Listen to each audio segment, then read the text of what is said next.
You step into Zelith Crowspire's tidy office. The Inquisitive calls out to you. Step inside, quickly. There are eyes everywhere.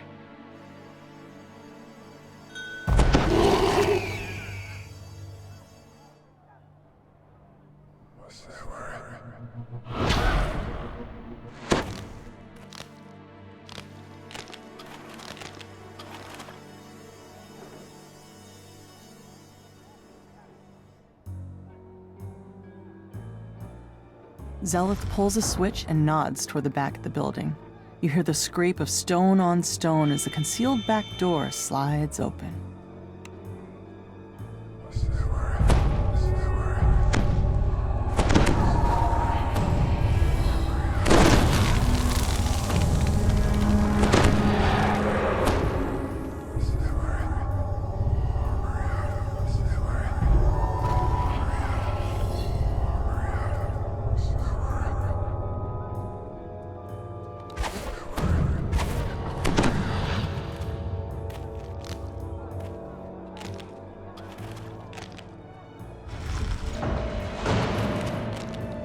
You walk out into the streets of Cogsgate.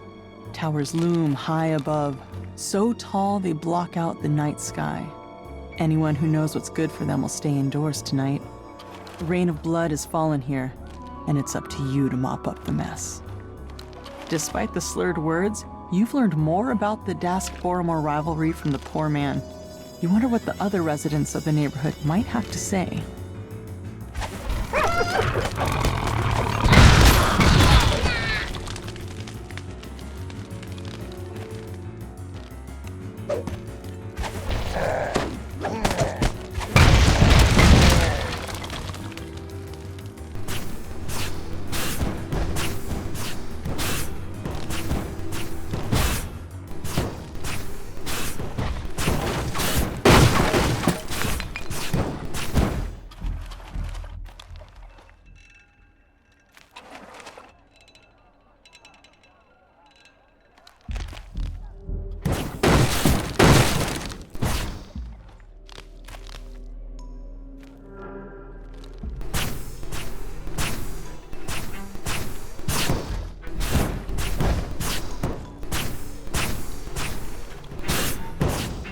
The doors to the gambling hall are wide open and its chairs are empty, though the nearby tables are still covered with food and drink.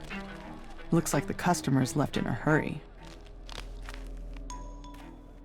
A chest full of coins was left here locked and untouched. This was no robbery. You can tell that there's more to this than meets the eye.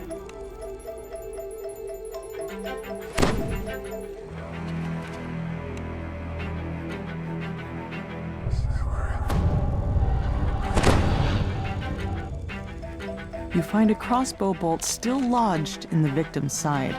You also notice several gashes on her palms.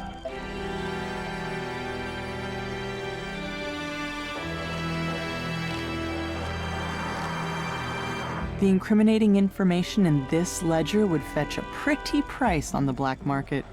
You wonder why the murderer would leave it behind. Searching the gambling hall raised more questions about the murders than answers. As you turn to leave, you hear figures clamoring outside the building.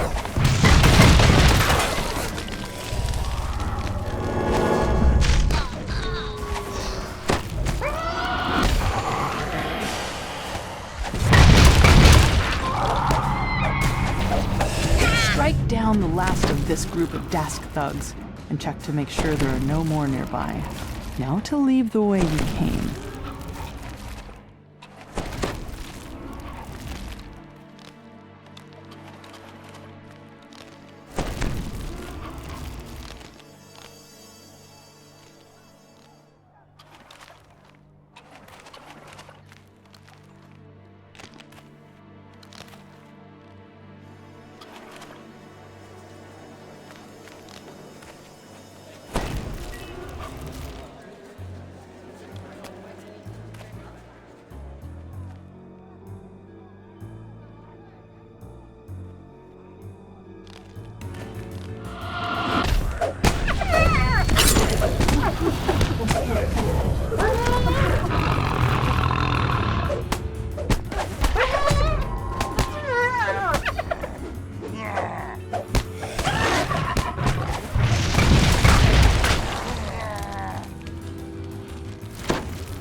push open the door to the apartment. The surprisingly well-decorated rooms show signs of a struggle. Your stomach clenches in anticipation as you near the crime scene.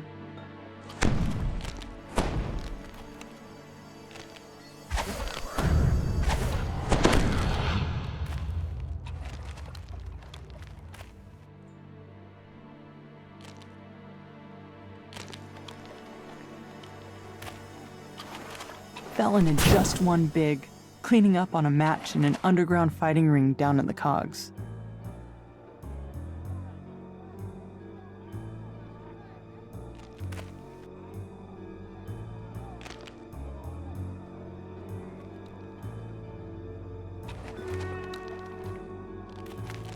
Felon must have spent his recent winnings digging himself out of debt. Imagine meeting your end right after getting yourself clear. At least he died in the black.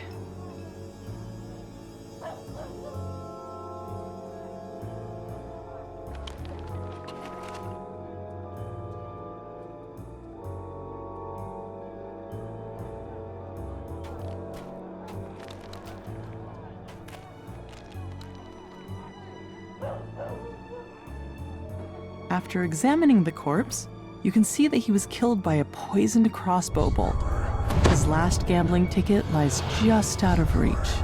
Despite clear attempts to make this look like a break-in, all of Felon's valuables are still in their proper places. As you mull this over, you hear voices from the direction of the front door.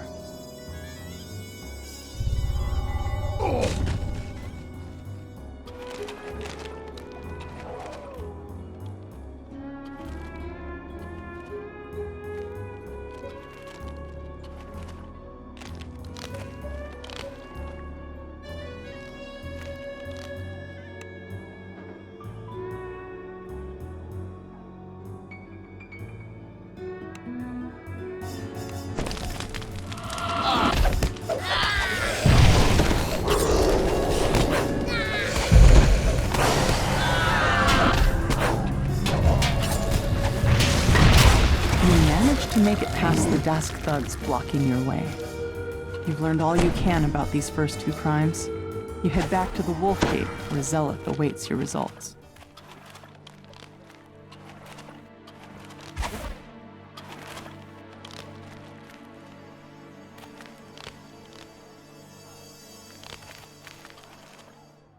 Zealot unlocks the gate, revealing a small lane that burrows deeper into the heart of Cogsgate.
The door to the pawn shop is unlocked, just as with the other crime scenes. Inside, the shopkeeper's body lies forgotten alongside all the other cast-offs in her shop. A different body, but the same song. A crossbow bolt dipped in poison, and a palm covered in slashes. Yet this time a new detail catches your eye. A shattered pin bearing Font Arcanotechnic symbol. A closer look at the keg reveals a hidden compartment filled with smuggled goods.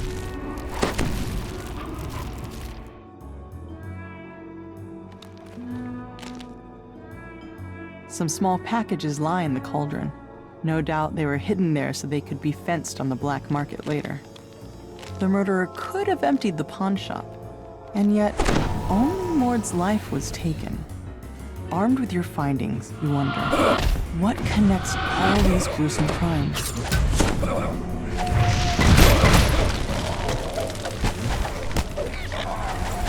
The last of the heavily armed halfling thugs falls.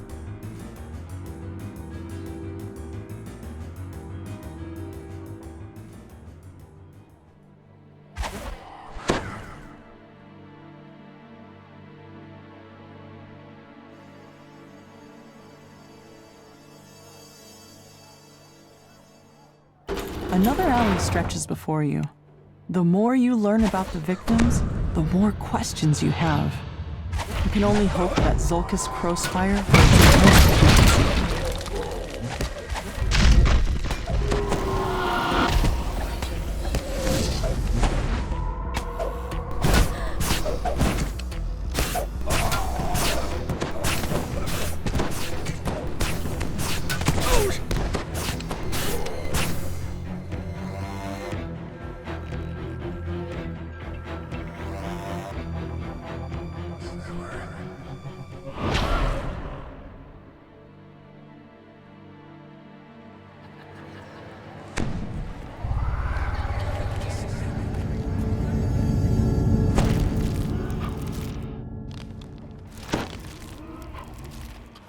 A tiefling stands before you, with a face you remember from your recent adventures.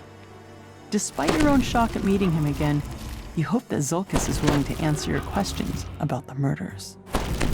Zulkus steps through a dimension door, his face glowing with the smug triumph of a man who thinks he won, though you're too busy dealing with his troll bodyguard to notice.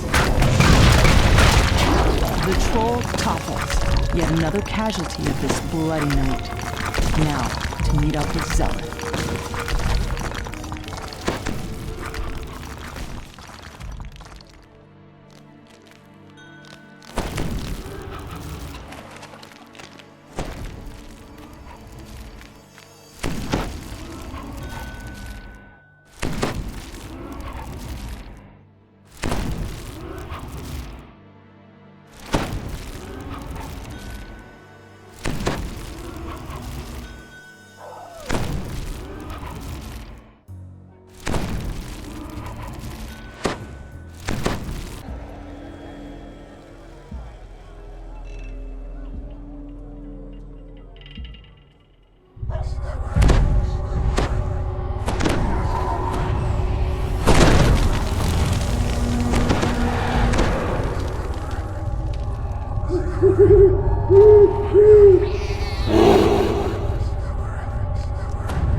Zelith shakes her head, the weight of her brother's betrayal settling over her like the dirt that falls in the streets from above. Job finished. Another crime scene waits for you in an alley to the south.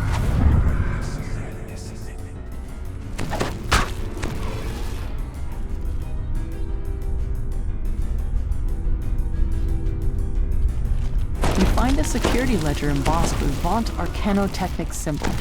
A quick glance reveals that every victim had worked for Vago. It's too big of a coincidence to overlook, especially since a note in the margin talked about cleaning up loose ends.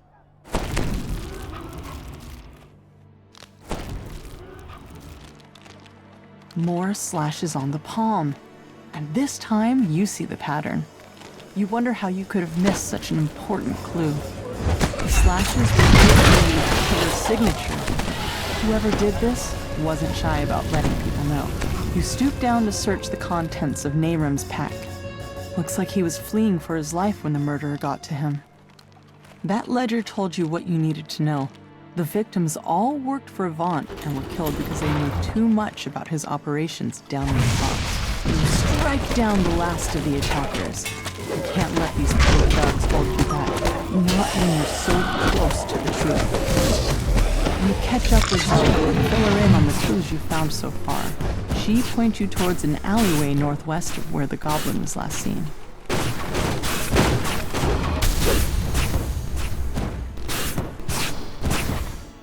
Talking to the residents has given you more insight into life, and a familiar voice echoes from behind this door. What part of make it look like an accident didn't you understand? And leaving your signature behind was beyond stupid. Now Zelith is onto us. It's only a matter of time before she and those adventurers come barging in here.